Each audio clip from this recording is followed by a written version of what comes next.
Itinanggi ni Senador Cheese Escudero na nakatanggap siya ng mali-maletang pera mula sa mga nagpakilalang dating tauhan ni Zaldico. Para sa kanya, bahagi lang ito ng pamumulitika. Samantala, naniniwala si Escudero na kailangan pang madagdagan ang miyembro ng mayorya para mapatatag ang Senate leadership. May unang balita si Sandra Aguinaldo. Senator Sherwin Gatchalian is declared Senate President of the Republic of the Philippines. Nakapalumpa bilang Senate President si Senador Sherwin Gatchalian. Pero sabi ng kasama niya sa mayorya na si Senador Cheese Escudero, hindi pa rin masasabing matatag na ang kasalukuyang liderato na binubuo ng 13 senador. Sabi ni Escudero sa kanyang podcast, kailangan madagdagan ang bilang nila. Shaky pa din yung pagiging mayorya. Ang komportable numero palagi, 18, 16 na mayorya.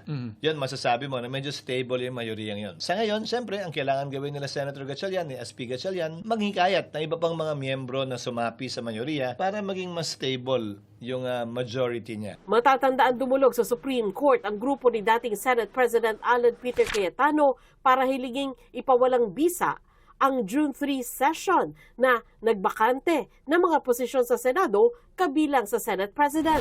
Pero sabi ni Escudero, dahil meron ng malinaw na bagong mayorya, maaring moot o wala ng saysay ang petisyon. Yung issue yun sa palagay ko ay naging moot na. Moot na dahil nung special session, nagkaroon na ng 13. At may 13 na para ihalal ng formal ang Senate President at gayon din yung iba't ibang mga chairman ng iba't ibang komite. Pag nagkabotohan, sa demokrasya, ginagalang natin yung boto ng mas nakararami. Hininga namin ang reaksyon si Cayetano pero wala pa itong sagot.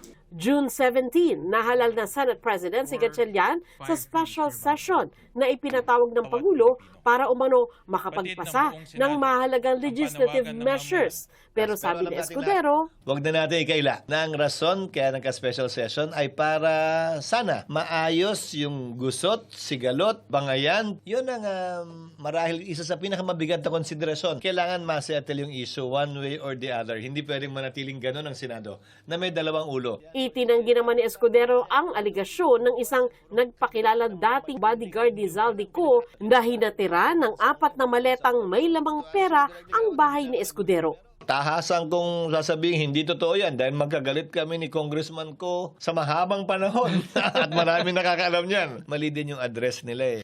Ayon kay Escudero, itinuturing niya ang aligasyon bilang bahagi ng politika. Para sa akin, bahagi na siguro yan ng tapunan ng putik sa politika. May nadagdag na bagong kalaban, may nabawas, nakakampi. Ito ang unang balita. Sandra Aguinaldo, GMA News.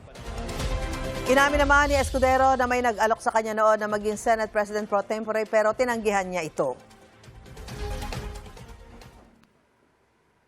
Sabi ko, hindi ako interesado, hindi ko kailangan. Minungkahi ko nga si ating Senate President Soto. Para sa akin, gusto niya, hindi ko naman gusto. Hindi namin kailangan pagtalunan o pag-agawan.